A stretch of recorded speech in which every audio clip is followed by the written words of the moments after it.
Hey everybody, my name is Taylor Gibson, and this is the Gr8Wyte Experience.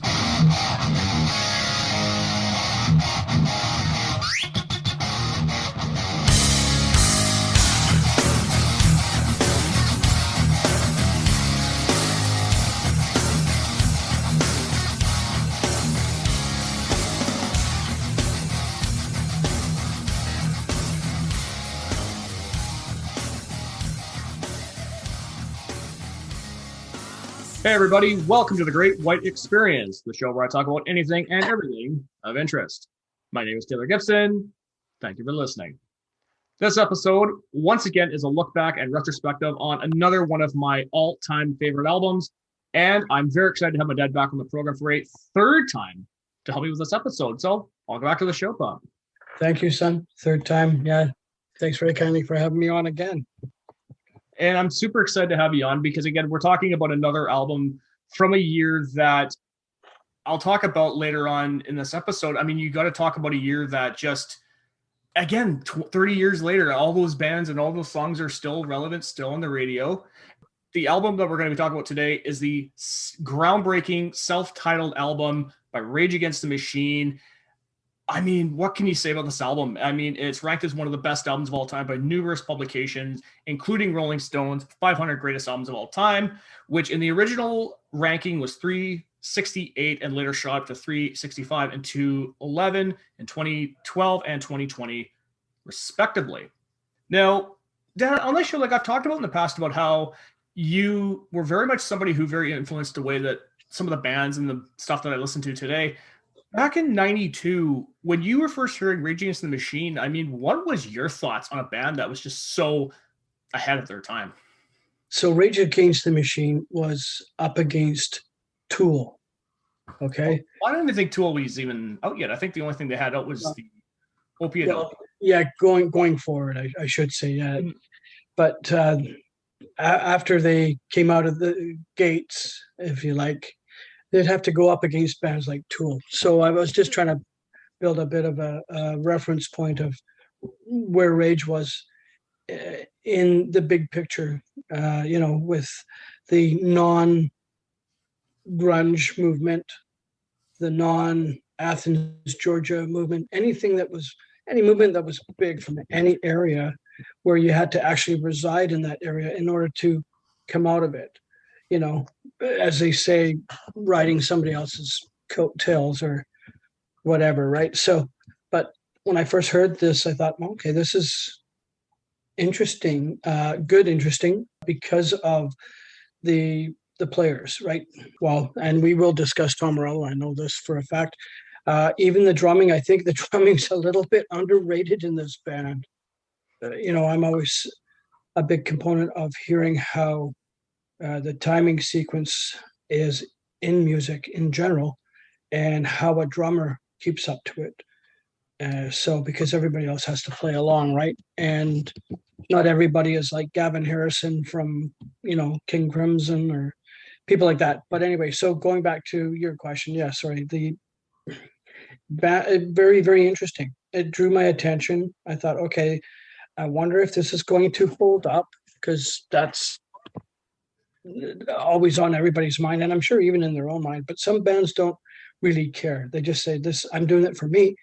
You don't like it, lump it, and here I go. So, many bands were like that, like the Sex Pistols and all these other bands that never really came out to conquer the world. So Rage Against the Machine, they just had a formula that worked really, really well because it was fresh and it was drawing a new group of people into it.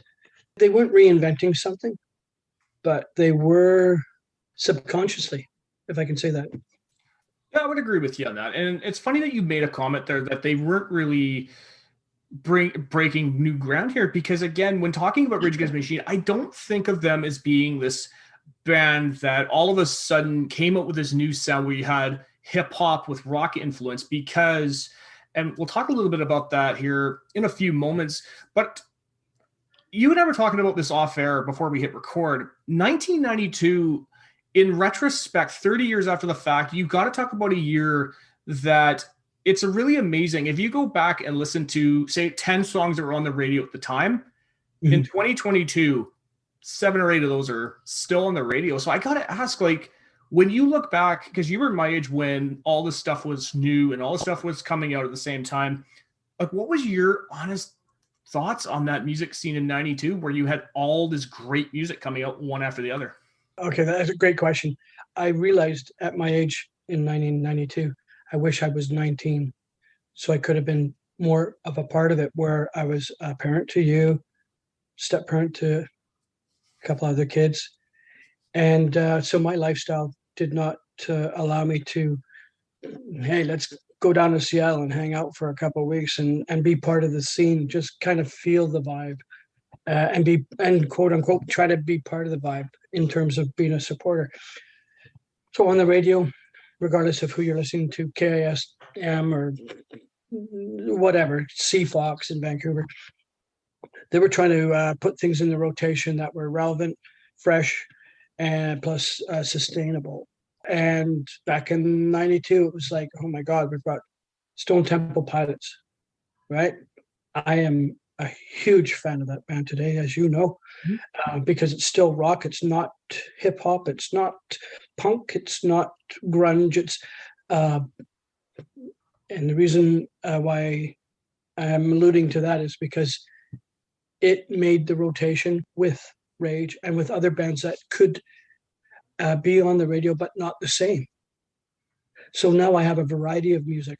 When I was a kid, I had a choice of listening to David Bowie, T-Rex, the Beatles, any old British stuff from the 60s, Donny Osmond and the Osmond brothers, Michael Jackson's brothers when they were kids, not before he was popular. But when I'm 30 now listening to this music, I'm just going, wow.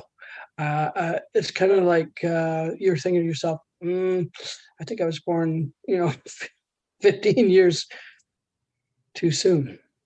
So, Yeah. but I still enjoyed that time as I do today with new music. But the early 90s, 92, even with a Tragically Hip, they were really launching their thing. So that's another quote unquote kind of not genre, but another band that could still fit into rotation or some big radio station Spotify list, if I can use that analogy.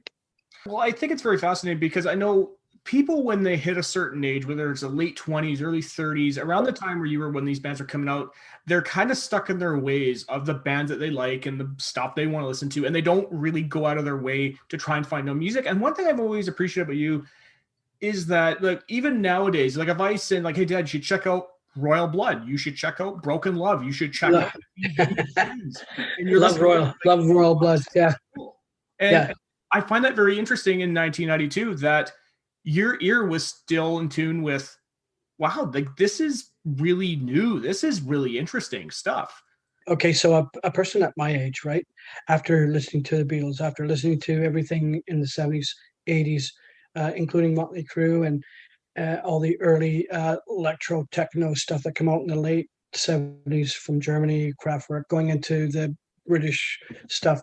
Now, where I'm at in my age, if I was an artist looking for ideas, I have 4 decades to look back on, At least. right? I go, okay, so why don't I'm not talking about remixing, like a David Bowie song as a hip hop. So I'm not crossing that sort of thing like Aerosmith with Run DMC, which I did appreciate. If I need song ideas, is what I'm saying. I have all this stuff from George Harrison's guitar playing to Depeche Mode.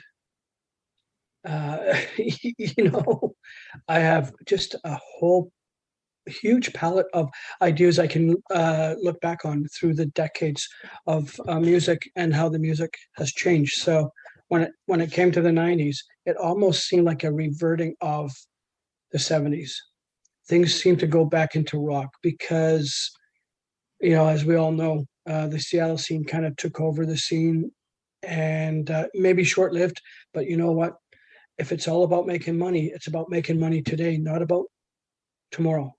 We need that money today. Let's do this, right? So, I'm a huge fan of the '70s bands like Jethro Tull and stuff like that. So I have all these ideas that I can reach out to, and everybody that has a MacBook Pro can record a hit song.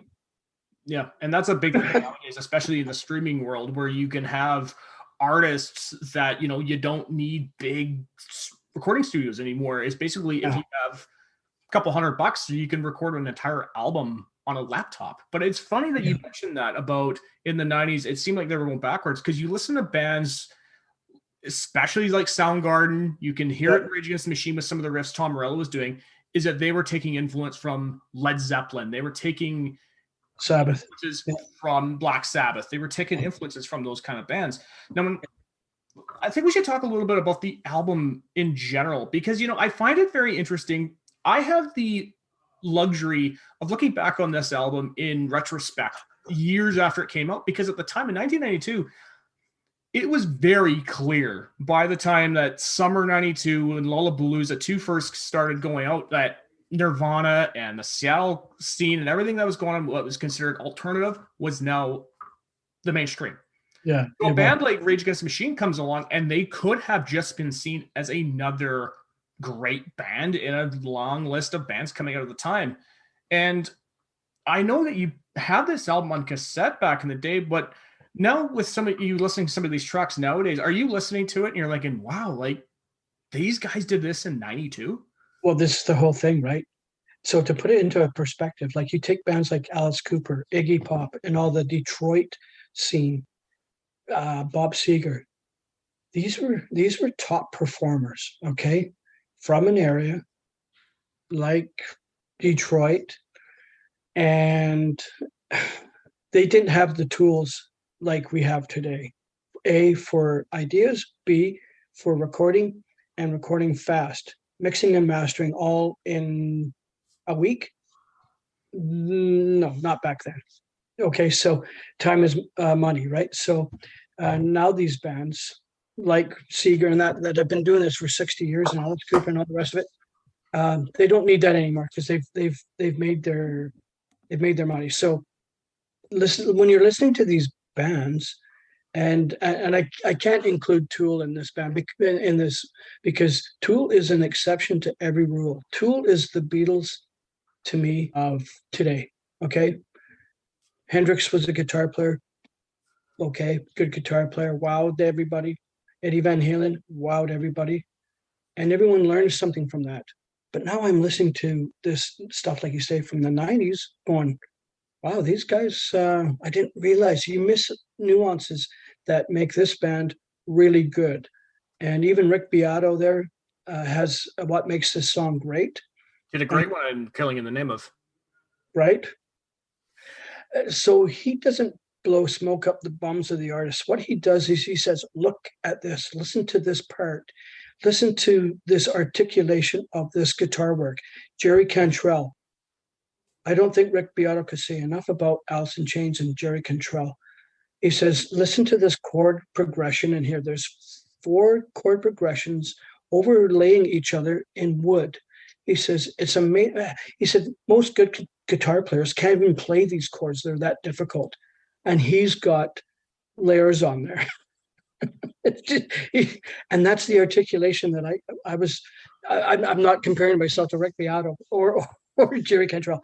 I'm just saying, when I look back, like you're asking about some of the music from the '90s, you just go, wow, that was cool. That was really, really good. And I'm not talking about the production side. I'm talking about the artistical idea of whether it's a drum rudiment fill or whatever, bass part, the guitar part, Tom Morello's guitar parts or whatever. Because some of his stuff uses really weird old whammies that Steve Vai would have used back in the days of Frank Zappa. So, yeah. Yeah. Well, and I think you made a really interesting point there with you hear bands and you hear artists that have little nuances to the music, but I think in the '90s you had a fresh approach to what's already been done. And I think that's what I really take away from a lot of the 90s bands from me. Now, when talking about the album itself, I got to agree with all those publications. I really think the first half of this album is fantastic. And I think the second half, it falls, especially the last 3 songs, it falls. It doesn't, I don't want to say it falls off, but it's not as strong as the rest of the album. Yeah. I do have one problem with the album itself. It's a problem that certain bands, Guns N' Roses had this problem, Pearl Jam had this problem. I know what you're going to say. Their debut album was so good, they never topped it. But when you're a band like that, when you hit a home run right out of the gate in your first album, where do you go from there?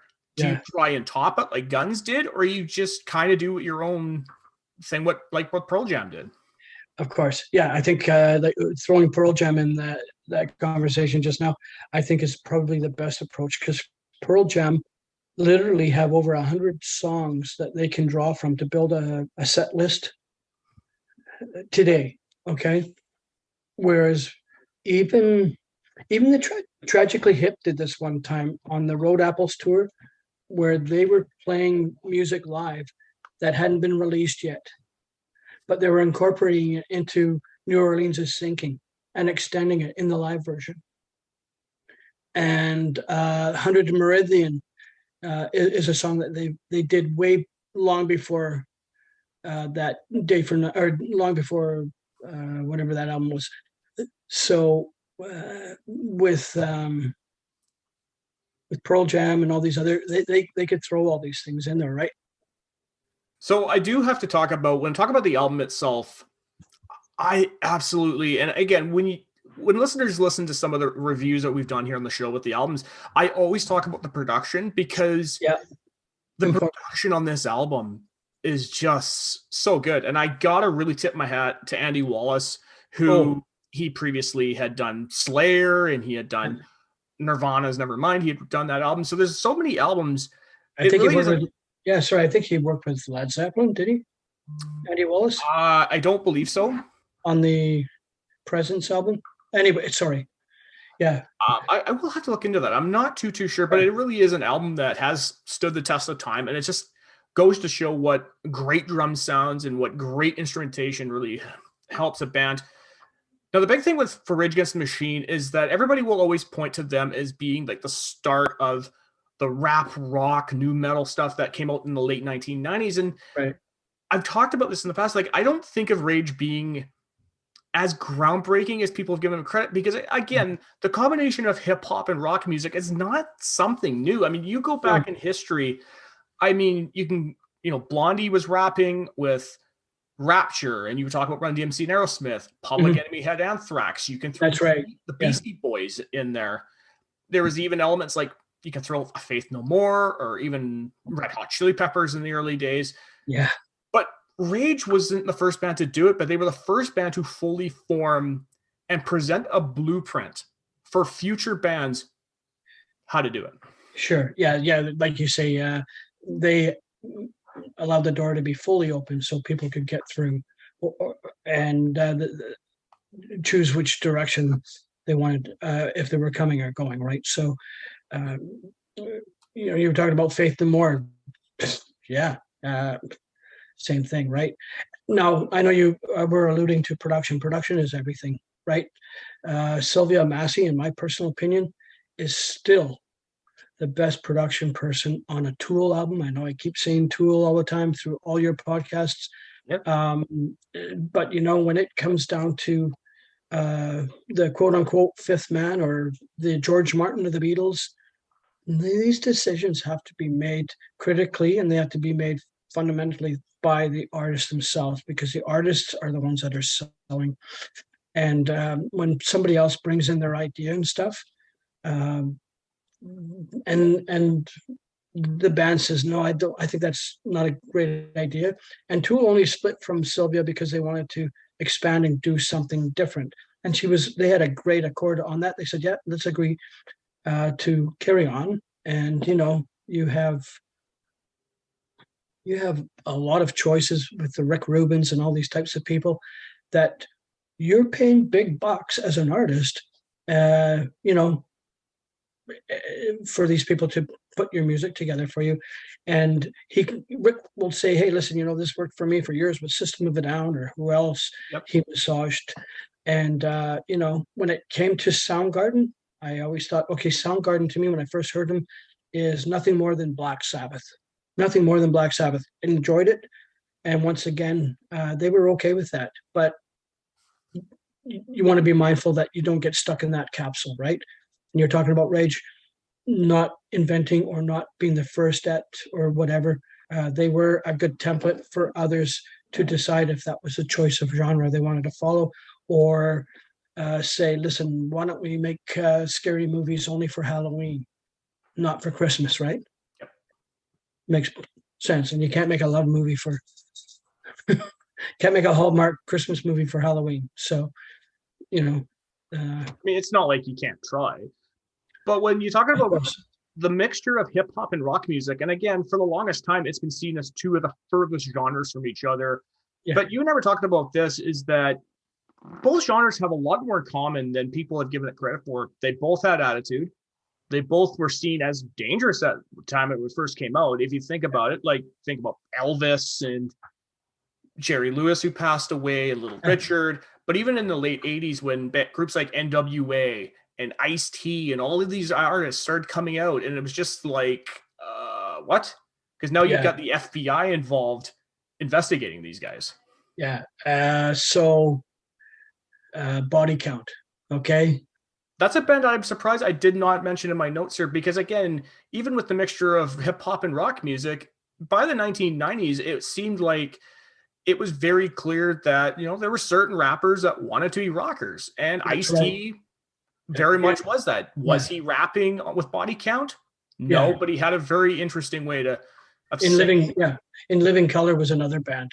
You take Vernon Reid, the lead guitar player he could have easily played with Sammy Hagar as his new Eddie Van Halen. That guy was a ripping guitar player. He was a hard rock guitar player. He would have fit in Fishbone or something like that, right?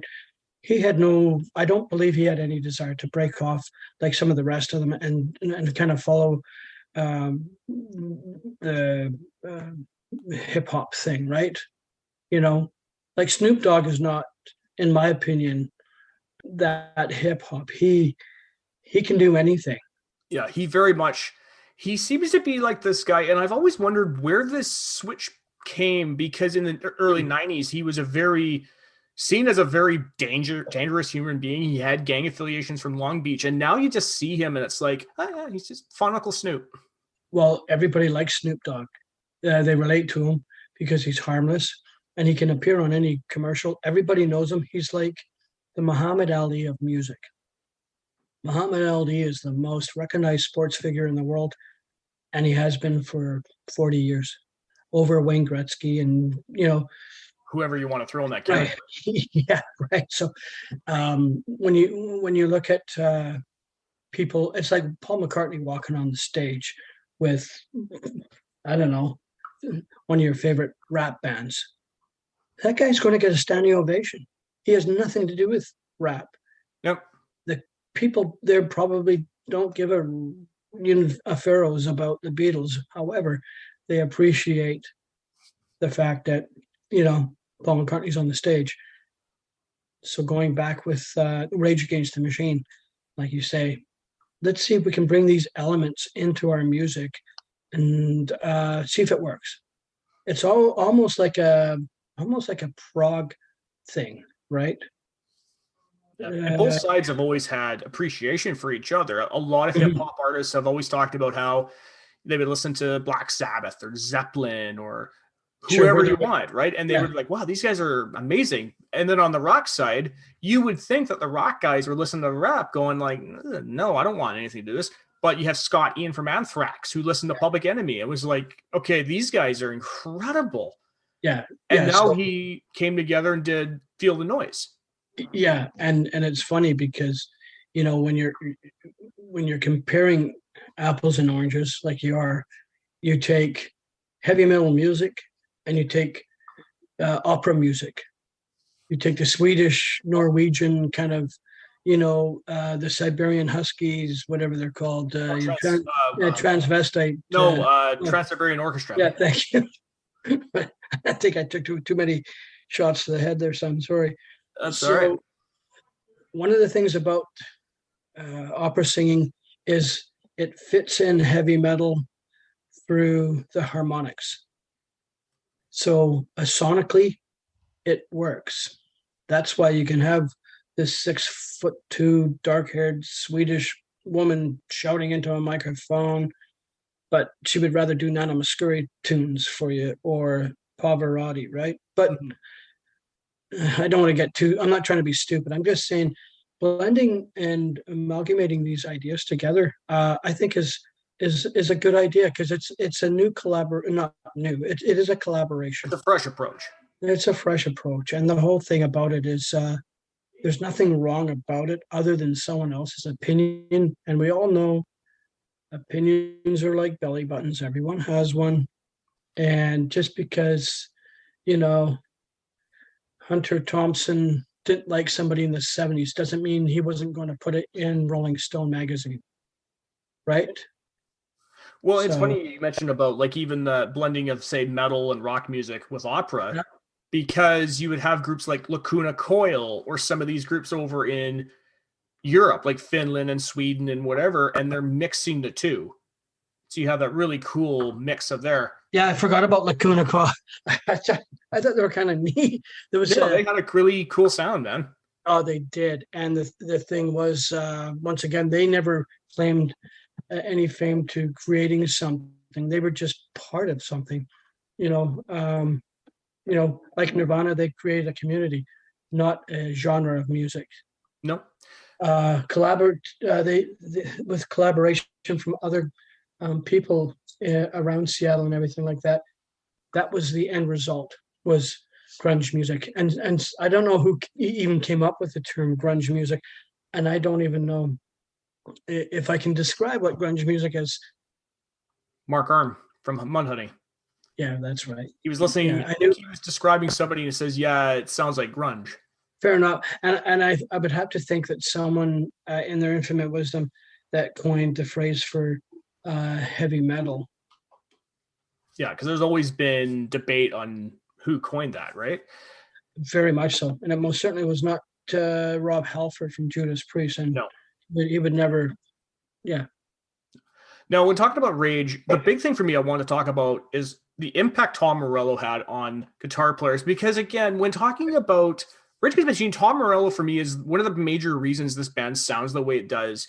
His usage of effect pedals and the toggle switch he has, because he has the two humbuckers on his guitar, it really made his guitar sound in a way that was so out of the box. I know he was saying in an interview, the real reason he went into this is because he said, there's already enough of these Eddie Van Halen guys.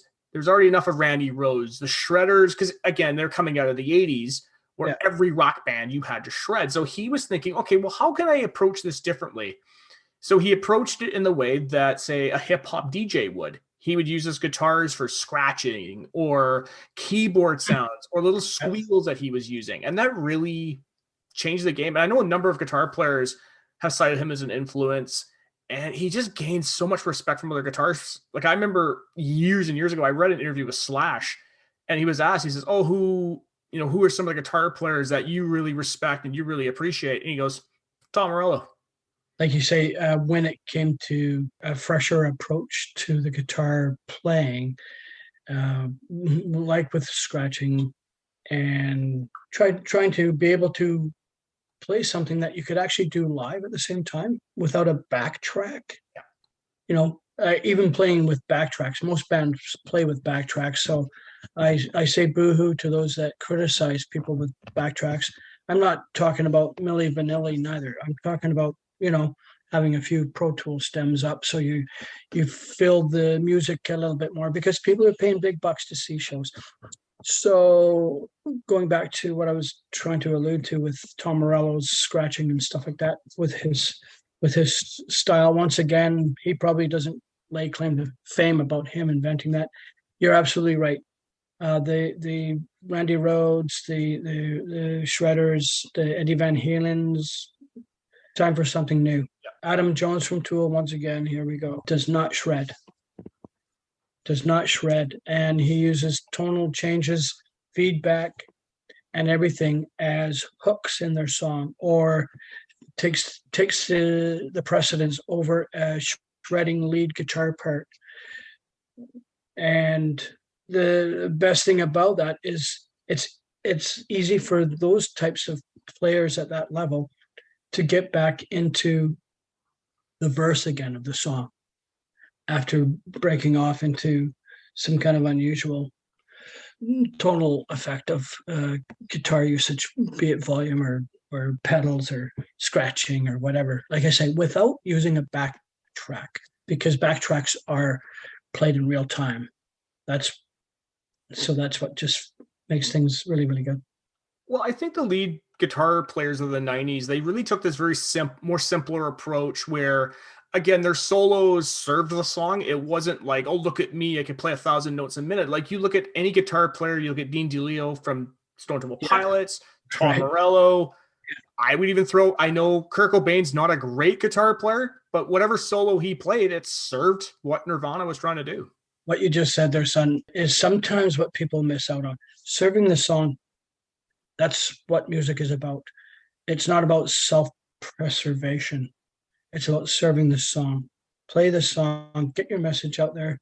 And if you didn't have a message, get your song out there. And if it's about you, you're in the wrong business. Yeah. You know, you're talking about Phil DeLeo there from Stone Temple Pilots. His lead guitar work is short. It's sharp. It's to the point. It's it's mixed forward, and then it's pulled back, and then everybody's back in. It does not lead you into another segue of another guitar lead part. It's like, okay, there's a break here. Time for a guitar part. Noodle, get out, get on with it. Let's get back and let's have another listen to God Love Him. I know he's gone now, but Scott Weiland. Scott Weiland. But even on the last album I reviewed here, where I did Vulgar Display of Power by Pantera, same thing with even like a Dimebag Darrell, where his solos served the song. It wasn't like he was an amazing guitar player, but again, his solos served what Pantera was also trying to do. Yes. And it's funny you mentioned Pantera because they come from a country and Western background, right? Yep. Their dad was a country producer in Dallas. Yes. Yet they have no problem playing that, but that's not what they do. John 5 is another guy, huge hee-haw fan. Mm-hmm. That's why he's got 1,000 Telecasters. Chuck Buck Owens and all these guys. He's an incredible chicken picker. We're talking about John 5 now. And the reason why I'm talking this way is because that's what he does not play on stage. Someone once said, if you want to be good at what you do, listening to something completely different, it'll also help you inspire to be more creative in your own music. So one of those things with Tom Morello, who is a friend, as you know, of Adam Jones, those two bands aren't even compatibly close to each other. Yet they could probably play in a big venue such as Lollapalooza, perhaps on a different stage with, trying to align the bands with, ska over here, rock over here, rap over here, mm-hmm. because everyone knows, the Long John Baldry tune, Play Me a Rock and Roll Song, old song, was about him playing at a university where they were looking for rock and roll, and he's playing folk music, and he barely got out of the place alive. Right? So that it lends itself to, we don't live in that paradigm of thinking anymore. People are accepting of the way people look, the way people dress, as long as they're respectful and the music is relevant and respectful. We can all enjoy it because that's what it is. It's entertainment. Entertainment's to be enjoyed, right? So. Yeah, it's also comes down to people's perception of the music, right? Like people can listen to whatever song and take it as whatever they want, right? Now, people listening to this episode, they might be a bit disappointed here because was that the producer? Sorry, was that the producer of the show trying to get into the room there just now? Yeah, I got my dog in here too. Come here. I know she's been so needy all day. I know. Come here. it's not just beer plug. You do this too, eh? Yes. There you go. Nice. Yes. So when talking about Rage Against the Machine, I think people will be disappointed when it comes to this aspect because, again, I've never paid much attention to the political aspect of this band, and I know that there's numerous political references in their songs and in the artwork and whatever they've done. But for me, maybe I'm clearly the minority. I just don't read that much into it. I've heard that the references and where they stand politically is rather vague. It is. But they want their say, right? And they're not trying to get people to align themselves with their ideology. Mm-hmm. Same with CCR, right? CCR was all about Vietnam, right? It's all like most of it was protest songs, like, have you ever seen the rain and all the rest of it, right? So it was very relevant, and and it's so unnecessary, right? So, and CCR, what, they were together for under 3 years, big band for a short time.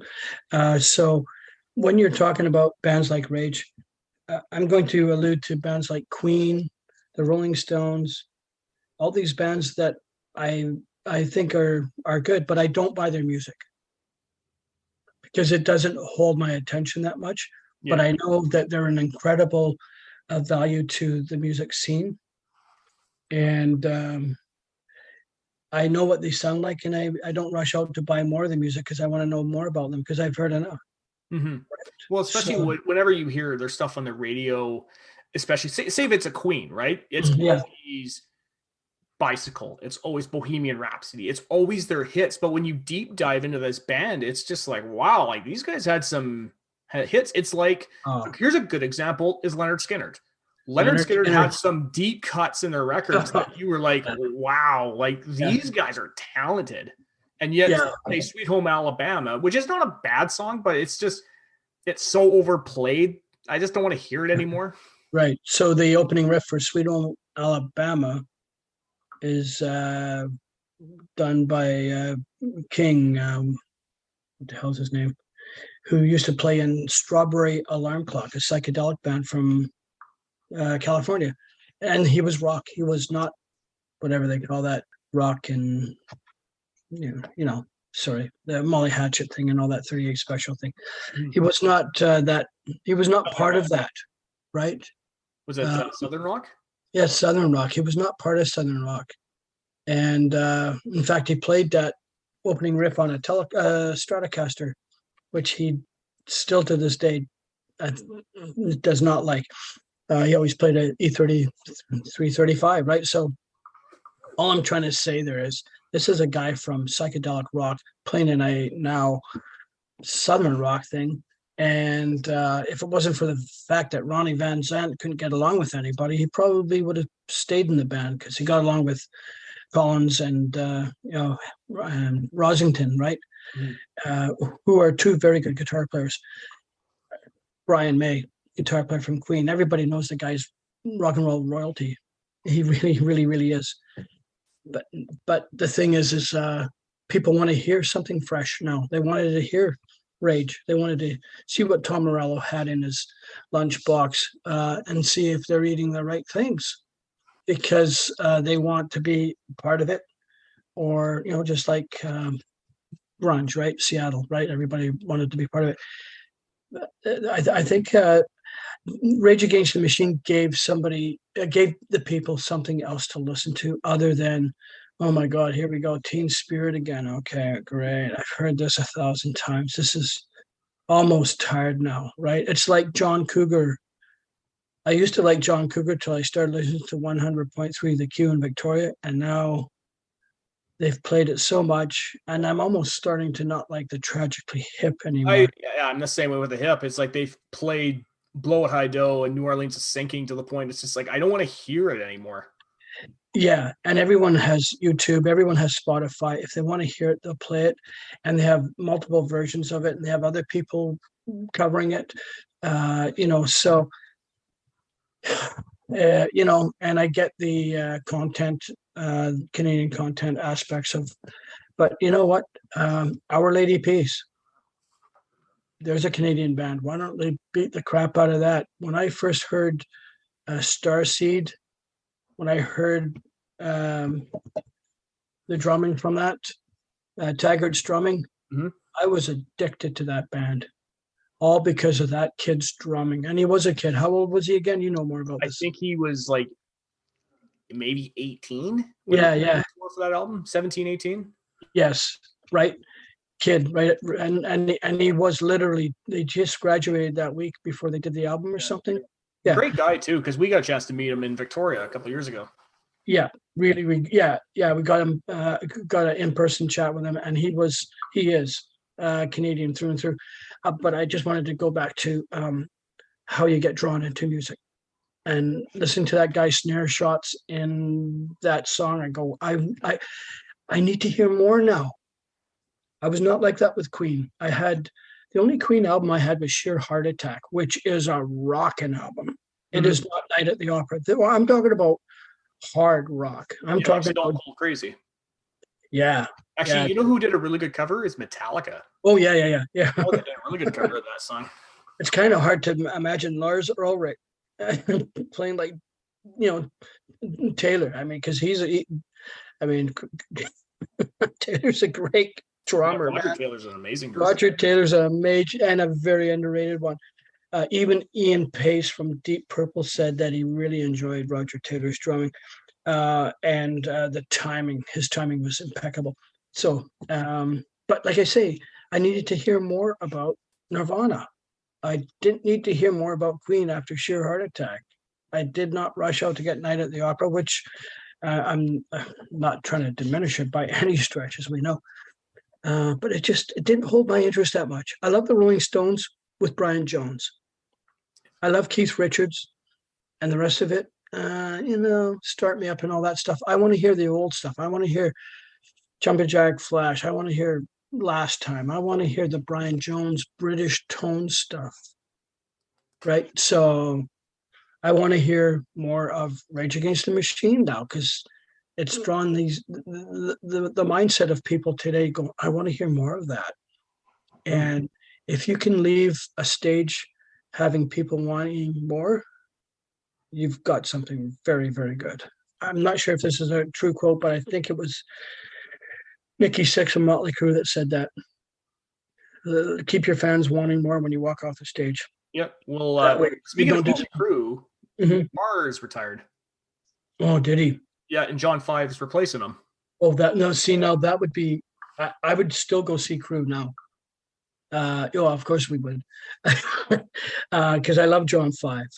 I think he's got the right attitude for music, because he likes to hear what people have to say rather than having them hear what he has to say. Mm-hmm. He's a good listener. He's a great learner, and he loves to teach. And he loves to hear the young people and their ideas and their music, and he likes them to hear his. And he loves Hee Haw, and like I say, and Chuck Owens and Roy Clark and Buck Owens, and not Chuck Owens, Buck Owens, and I think he would fit very well. I think he would. Just look at the bands that he's played with, right? He played for Alice, he played for Marilyn Manson, Marilyn Manson. Mm-hmm. So, we've had a great conversation here. Now, before we get into talking about the album itself, we're going to take a really quick break here on the Gr8Wyte Experience, and we're going to come back and talk about the debut album for Rage Against the Machine. The original release date for Rage Against the Machine was November 3rd, 1992. The band at the time consisted of Zach De La Rocha on vocals, Tom Morello on guitar, Tim Comerford on bass, and Brad Wilk on drums. The album itself was recorded in April and May of 1992 at Sound City in Van Nuys, California. Now, this is the second time that Sound City's been brought up on this show, because the first time that we talked about this was with Nirvana's Nevermind. And It's very interesting that this is an album that came out now, is because Brad Wilk has stated the reason why they picked Sound City is because Nirvana did Nevermind there. Yeah. And I think the reason why Nirvana went there is because Fleetwood Mac went there. Oh, I mean, you just look at the band. Like, we don't have to go through this again. No, of course. From like Fleetwood Mac to Tom Petty to Rick Rubin did Johnny Cash there and Petty and whatever.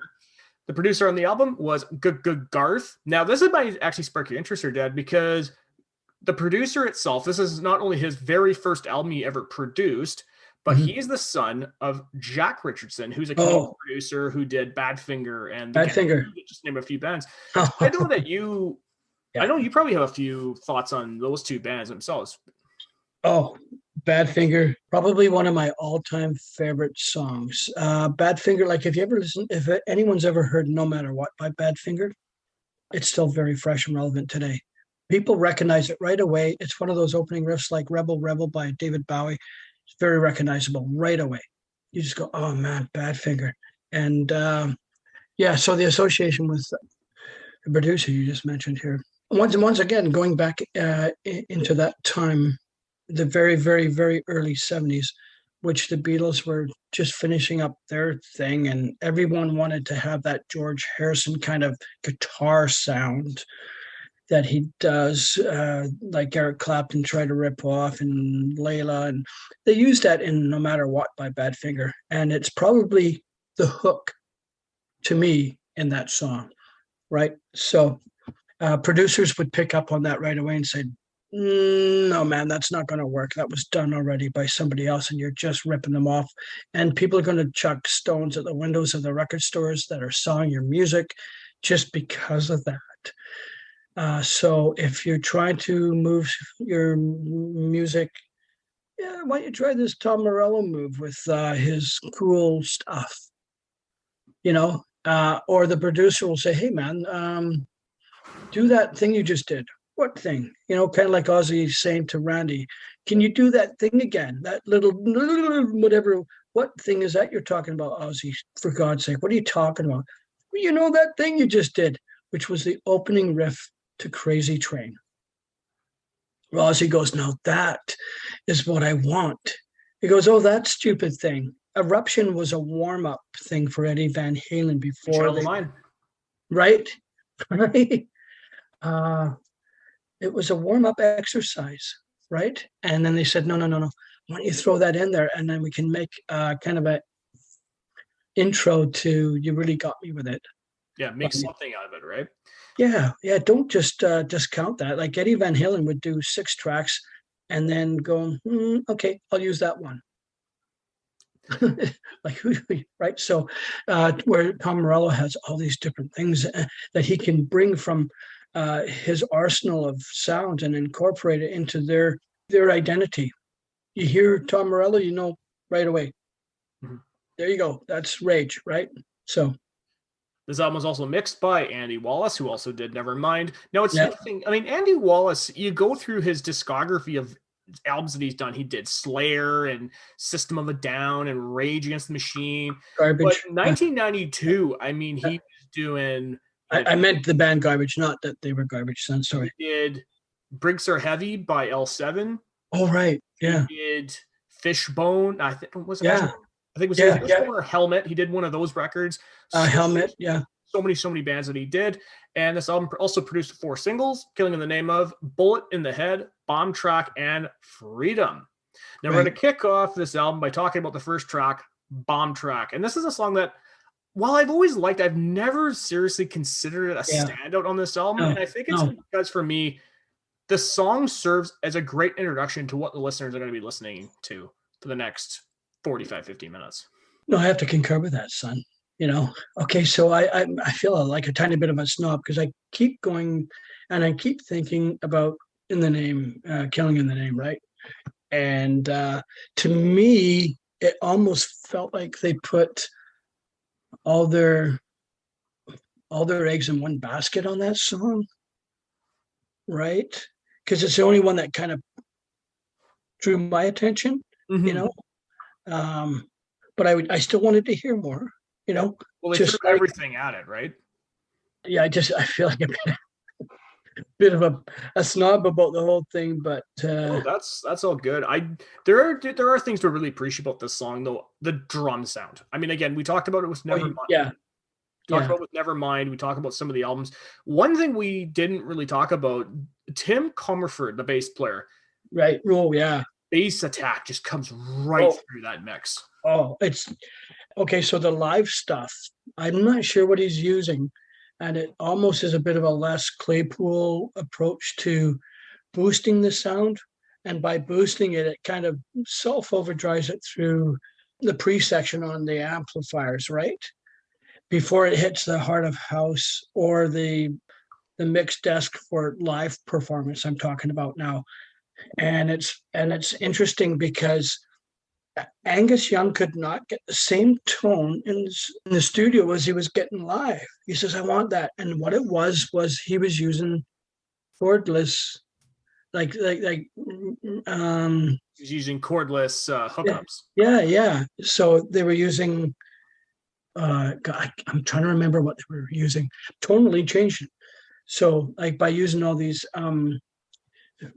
foot pedals that give you the extra boost, like tube screamers, like even an old boy like me still uses.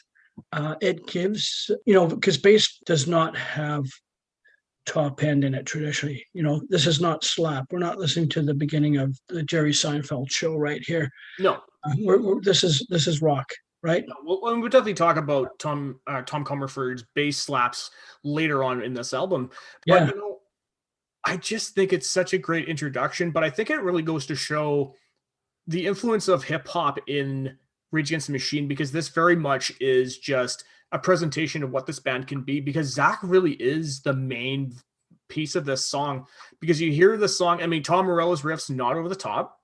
Right. The rhythm section's not over the top. It's all about serving Zach and let Zach shine. Yeah. Your bass player is a large part of your dynamic sound, right? The bass player will follow, everyone will follow the bass and the drums, right? So they are the primary section, right? You take Harris and the drummer from God, Iron Maiden, yeah. They play together and they watch each other very carefully on stage. Okay. Mm-hmm. They do, and the same. Well, most bands do, right? Even Justin Chandler will be watching, and I know the guys from Tool, once again throwing Tool out there, they watch each other, and if Adam Jones isn't getting Danny Carey's attention, he'll walk over to the drum kit as a little bit of a reminder, going, "Hey, man, I'm still waiting for the cue for the dynamic change." But that dynamic change will come from the bass player. Mm-hmm. There is actually, there's one little subtle cool thing about this song. I think it's at 116 where they have this, where Brad Wilk, the drummer, he has this little like kick pattern. He goes, and it leads right into the next section, which is kind of the cool thing. It's almost like a fill, right? Very much so. Very much a very cool drum kick fill. Now we got to talk about the second track, Killing in the Name of. I mean, instant classic. It is. Yeah. And it's got a lot of changes in it, right? Yeah. And like if you watch it live, you get to see, I'm sorry, I'm missing the name of the singer of this. Taylor Gibson? Yeah. He's leading this band like a conductor on stage. He is drawing the crowd going, what are you people doing? Come with us, man. This is a live performance. We want you to be part of the show. And he's drawing the people in, right? It's just like, wow. This guy is really connecting with the people, saying, listen, man, how are you liking the show? Les Claypool, I just threw his name out there before. Same thing. He looks out and he'll tell the people, like, listen, if you don't like this shit, maybe, pardon me, if you don't like this stuff, maybe you should go see Donnie and Marie. They're still playing the house live in Vegas, man. And there's nothing against Donnie and Marie, but you know what? This is rock. This is what we do. Come with us, man. And when you see a Rage show, it's the crowd is into it, right? I'm trying to compare it to, say, there's lots of bands you can compare them to, but they are one of the groups that can reach out to the crowd and say, listen, the crazier you are, the better it's going to get on stage. Yeah. Look at Ministry. Ministry is a prime example. Jordanson is not short of words of telling people like, Let's go. yeah, let's go. And that's what Let's Go is about, the song. Well, and you talked about, and you perfectly brought this up. I mean, there's so many changes to the song, and it really helps the song because it doesn't drag, it doesn't make it boring. I mean, that first 40 seconds of the song, for most bands, that would be the entire song because there's like 2 or 3 parts that they're playing. And I love the transition 8 seconds in where Comerford goes a dun, dun, dun, dun, dun, dun, and then Brad Wilk hits the drum with the stick rolls and the cowbell. I mean, Brad Wilk, I mean, he launches into one of the best drum patterns, I think. It goes, doo, doo. Yeah, of course. And that is such an opening segment. It's almost like the end of a song, and we're going to play another song now. You know, it's kind of like listening to Abbey Road on the second side.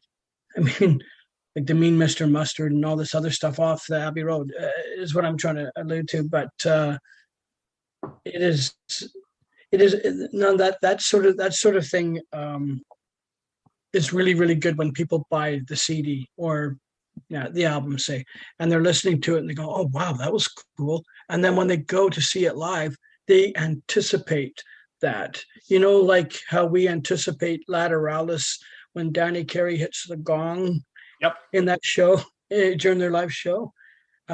Everybody is expecting that. And they deliver. And that's what says to the crowd, yeah, we've come to play for you. I know you were waiting for that without even talking, right? It's the anticipation of things. So the whole song has a lot of variations of anticipation in it when you hear it going, okay, wow, that just changed. And that's why I alluded back at the beginning of your show, where they're slightly, in my opinion, prog, because they have that ability to take their song to another, not dimension, but another direction. Even in a song that's only 5 minutes long, 5 minutes seems like a long time, but I've seen people do things in the beginning of a song for 5 minutes, and like Jimmy Page said, if you don't capture people's attention in the first 20 seconds of your song, you've lost them. Yeah. And it's interesting you brought up Jimmy Page because that pre-chorus at 1 minute 17 seconds very much gives me Kashmir by Led Zeppelin. Yeah. And it goes all the way back. That's of course. So cool. But you definitely really notice this in the album with Tom Morello is that some of the riffs and some of the little nuances he does is very inspired by Jimmy Page. Oh yeah, very much so. Kashmir for Led Zeppelin is probably as equally important as Stairway to Heaven in terms of sales and participation with their audience or their fan base, as it would be, rather than just going on the coattails of some of their other music. But the influence, I think Jimmy Page has influenced several people in many ways, not just to try to emulate him or anything or play like him, but going, God, that's a great idea. I think I'm going to try that, because Led Zeppelin, as we both know, their second album, I'm not sure if any of that music was theirs. I think they just took old blues songs and changed them to rock. They did not write them. Mm-hmm. But I was going to say, talk about Tom Morello. I mean, he really breaks out what he's all about as a guitar player on this song, because he has his solos that are very effects heavy. The riffs are awesome. And it just seems like you can tell he threw I would say the entire band, they threw everything into this song. And I think that's why that 30 years later, it still holds up to this day. Yeah. So throwing everything at a song is always an inspiration from someone's idea and going, hey, I got something for that. Hey, I got something for that too. It's like making a soup and someone will say, listen, I got some frozen vegetables that would go great with that. Well, throw them in. Okay. And I got something else.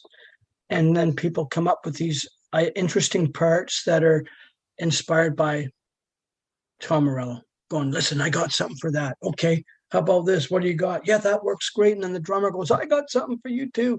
And it gets really exciting. And that will form onto the stage. because the band will realize, oh, I remember back on that cold day in November in Indiana or wherever these guys are from. I don't know where they're from. Anyway, Rage? yeah, Rage is from LA. yeah, of course. I'm just, I always make fun of California Dreaming was written in New York in the cold day and snowy day one time, and Yeah, but look at CCR. All their stuff is based around the South, and they're not from there. all Bayou country stuff. They're from San Bernardino. Yeah, bunch of posers, eh? I do want to bring up two things when talking about the song. Now, by any chance, do you know what a UK Christmas #1 is? No. Okay, so in the UK at Christmas time, they always have like a charity single that goes to #1. It's always for the week of Christmas. Right. And so in the UK, when the X Factor first came out, there was a campaign protesting it in 2009. Oh, that's right. Yeah. Killing in the Name of hit #1. #1 as the UK right. Christmas song in Britain, just because of this. But not only that. Yeah. You may remember this. Last year, in that Vancouver radio station, they played the song 30 hours straight because they found out their format was being changed. Yeah, that was a protest, right? Yeah. And that's what Rage Against the Machine is.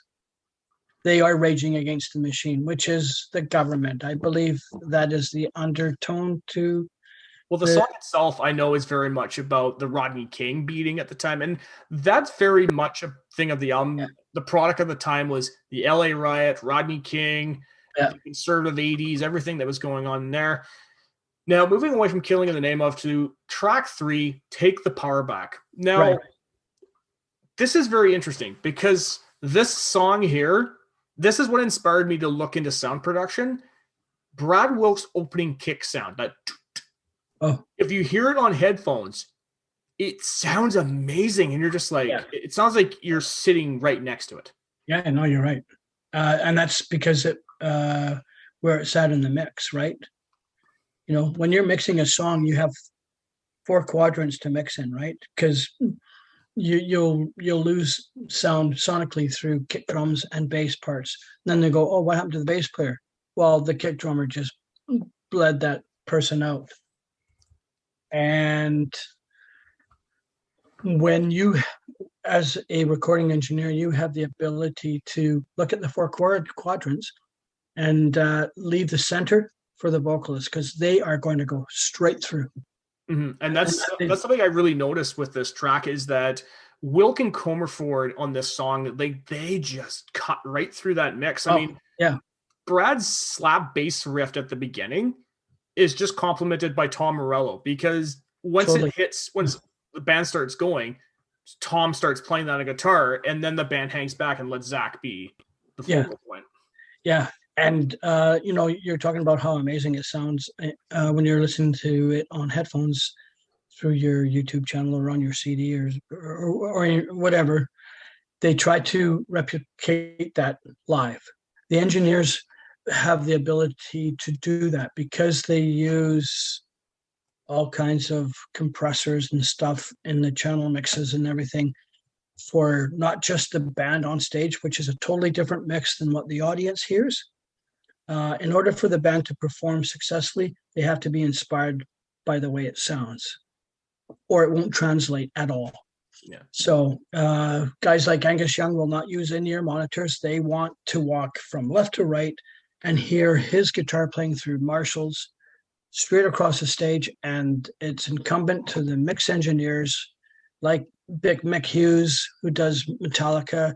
They say, listen, man, I want to hear this when I walk across the stage. So when it comes to the drums, because the drums will go out mono on both sides of the stage, the audience wants to hear that nuance from what they heard on the CD. That's very important, and it can be done very easily, right? All the consoles they use now are all digital, so you can play it in Memphis, you can play it in Seattle, you can play it in Vancouver, Canada, because they saved all of these things. It's not like in the old Neve console down at Sun City or in Dave Grohl's house now, I guess. So they can save all these presets, and the audience in Vancouver will hear the same thing as they heard at Madison Square in New York, right? And I love the fact how the band really plays off each other. And I think there's an Yeah. 8-second part right before, I think it's almost 2 minutes in, where De La Roca and Morello, they start playing off each other, where Zach starts rapping this really cool thing, and Tom just goes dun, dun, dun, dun, dun, dun, dun, dun, dun. He starts doing this, and then the band kicks back in.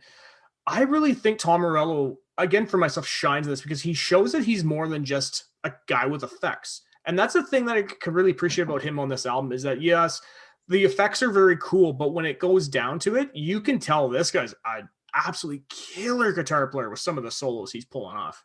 Right. Okay, so take a guitar player like Joe Bonamassa, right? He covers everybody, right? And we know he's a good guitar player. And he knows what works and what doesn't work. So you're talking about a player like Morello, who's very good. And now you're using effects, right? Which technically is a trigger, but that's part of your tone. That's part of your sound. And you're trying to build an originality. Joe Bonamassa, who's an incredible virtuoso guitar player, is not trying to be original, right? He, so that's why such a great guitar player like that is a bit of a minimalist when it comes to the effects pedals, right? Unless he's trying to emulate a certain song or whatever. When he does all the blues stuff, he doesn't use all these different effects. Tom Morello has built a tone that is distinct, and you hear it and you go, oh yeah, wow, that's Rage Against the Machine. So they're building an identity, right? There's many bands that have an identity as soon as you hear their stuff, right? And I think that's the one thing that's the thing that I think makes, to me anyway, makes Rage very unique, is they have a distinct sound right away, right out of the gate, and so you know what to expect, right? Mm-hmm. And yeah. So moving away from Take the Power Back, we got to talk about the fourth track, Settle for Nothing. For me, it's a skip. There's not a whole lot I can really talk about this song. Track 5, though, Bullet in the Head. Mm-hmm. Again, I talk about Tom Morello. He shines because he beautifully combines his guitar squeals and some of the little noises he does with those heavy riffs. Yeah. And once again, I alluded to Adam Jones from Tool earlier in your show.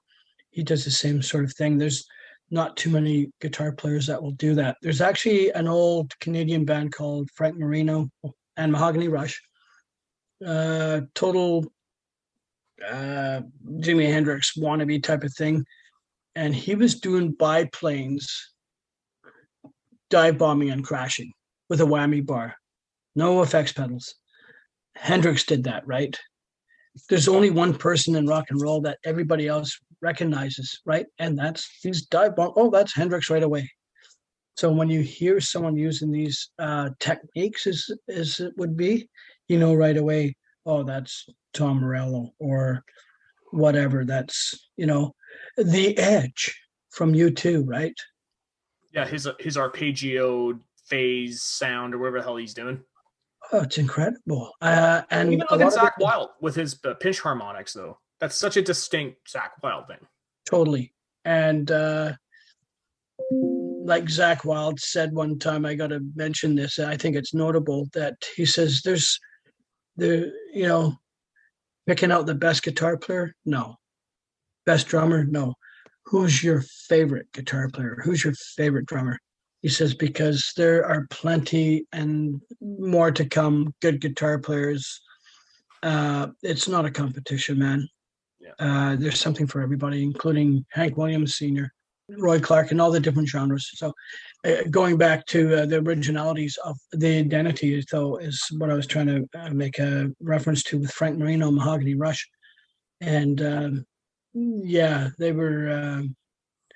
in fact, I think they were the number one band on Cal Jam 1. I think they blew Sabbath off the stage and everything. Cal Jam 2, of course, was pretty much, I think, taken over by Aerosmith, because Aerosmith were coming through really hard. again, there's so many things that we've talked about this show. And again, I'm coming back to this about the rhythm section and how much the band really serves Zach, because again, he was once again great. It really shows how they had their hip hop elements to the song. I do want to highlight the breakdown of the song because, for about 2-3 minutes, the song was building and building and building, and then it launches into the breakdown. And of course, it's really buttoned by the fact that Zach hits his signature grunt. Like, oh yeah. And I know that Bill Hicks, the late Bill Hicks, great comedian. Yeah. I remember seeing an interview with him years and years and years ago, and he was talking about how he said Zach De La Rocha had the best grunt in rock music. I think I have to agree with that. The next best one, I think, would to me would have to be this. I think it's "Bottom" off the Undertow album by Tool. Mm-hmm. The one that, there was a part of the song where Maynard does this grunt, and it's really, really, really cool. It's very powerful. It's really. Yeah, it's the one with Henry Rollins in it. I think it's Bottom. I think it's called. Yeah, and it's funny you mentioned Maynard because we got to talk about track 6, Know Your Enemy. I mean, this is easily one of my favorite tracks off the album. Oh, yeah. Killing. There's just nothing boring about this song. It's the hardest song Rage Against the Machine ever did this album. I mean, you could talk about Morello. He broke out the muscle with the heavy riffs. Coming Forward, Wilk killed it. Zach was great. I do want to highlight the vocal breakdown done by Maynard James Keenan. And this is the first time that, unless you had heard the Opiate EP, you had never heard of Maynard because Tool had not put out Undertow. Undertow was still a year away. So this was the first time that you were hearing Maynard for the first time. And it's very cool, the connection between Tool and Rage, because Tom Morello introduced Adam Jones to Maynard. Oh, that's right. Yeah, I forgot about that. And it's funny because Danny Carey from Tool, the drummer, of course, is really good friends with Maynard. So that's how it all kind of came together, because Danny Carey wasn't interested in playing with Tool. They did have another drummer. And then I think he just kind of said, yeah, okay. I think he felt sorry for them or something because they needed a drummer. And I mean that with tongue in cheek when I said felt sorry for them. I have to say, I think the best thing for the continuation for Tool was when they let Paul Diamir go and get somebody else in the band. But it's amazing how all these different bands, like you say, Tom Morello, being associated with Adam Jones and connecting the dots is what I was trying to say there. How it all comes together, right? It's the same as Lane Staley with Alice in Chains, where he had no interest in joining their band, and then they just, okay, whatever, right? And then let's just get together, and it's amazing. Harvey Korman, the actor from the Carol Burnett show, was walking out to his car after doing a show, and she needed someone to hit the stage, and she ran out into the parking lot and said, "Harvey, would you please, please, please help us? We need someone to help us with this skit. It'll only take a few minutes." 10 years later, he's still with Carol Burnett. Mm-hmm. It's just one of those things where you're connecting people, making a reference, of course, Carol Burnett and music, but it's relevant, I think. Well, it's even like the relationship between Metallica and Primus, because Les Claypool tried out for Metallica. Yeah, and I think what happened was that they said, no, this guy's like too good or something. Yeah, James Hetfield even said, he's just like, this guy's, the band said to him, says, "I don't even know why you're trying out for this band, man. You are way too good for this group." Yeah, of course. Yeah. And if anyone's ever seen Primus on YouTube or live or anything, or at Lollapalooza or Woodstock, pardon me. Yeah.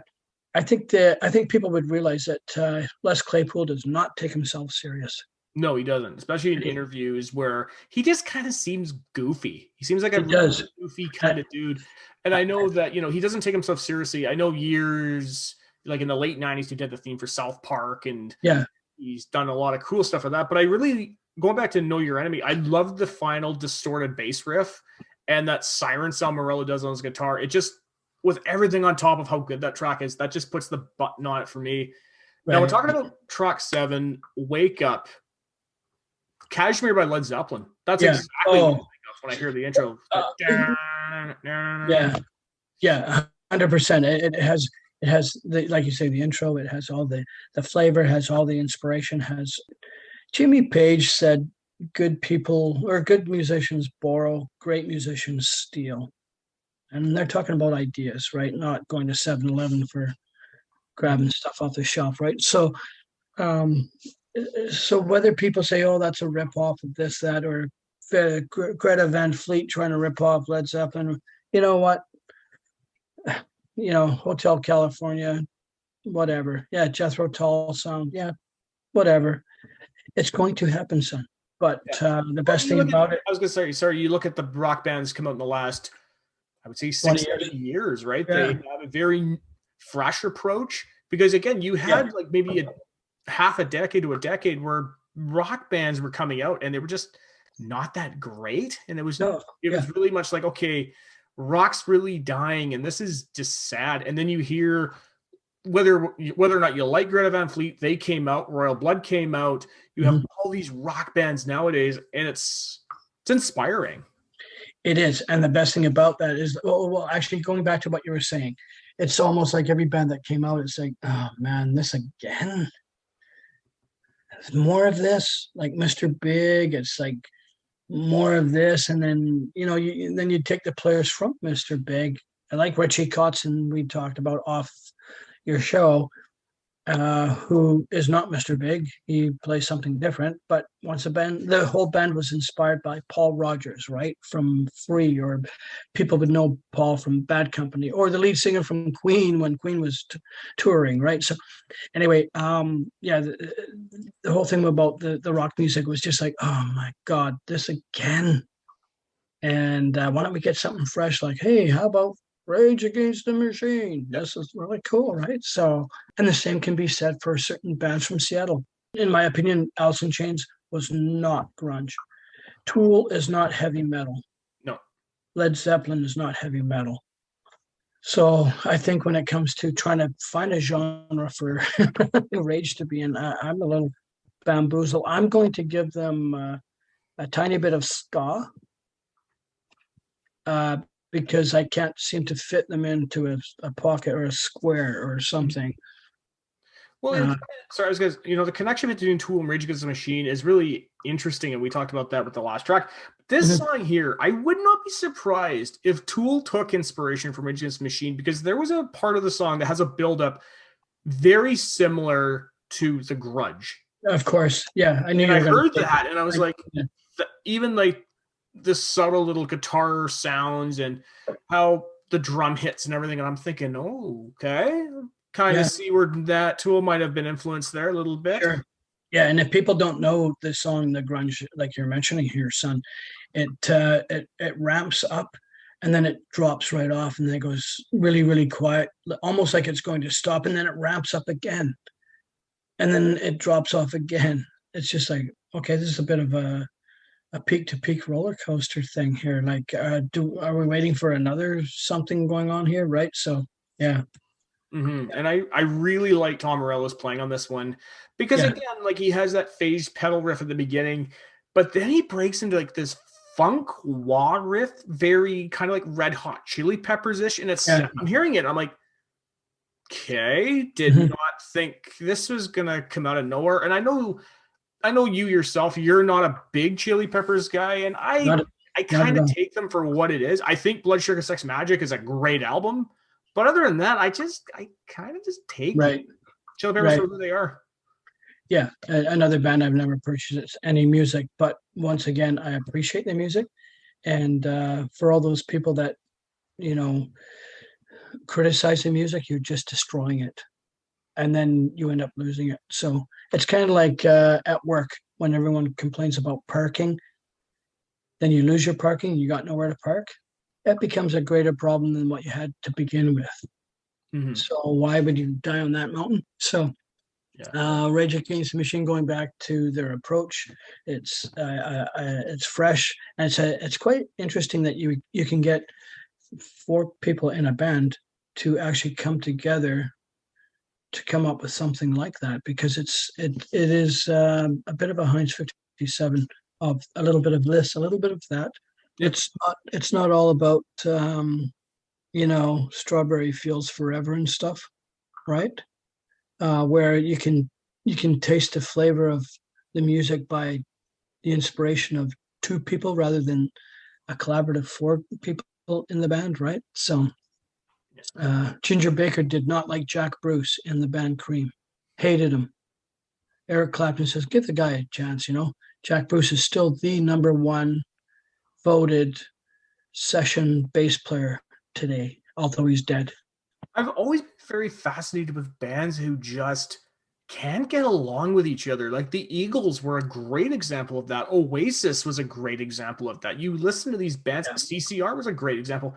You hear these bands and you think, how is it that these guys just hated each other to the point, and yet look at the great music they've put out. Yeah, it's a brotherhood. When you become brothers, you end up acting like a family.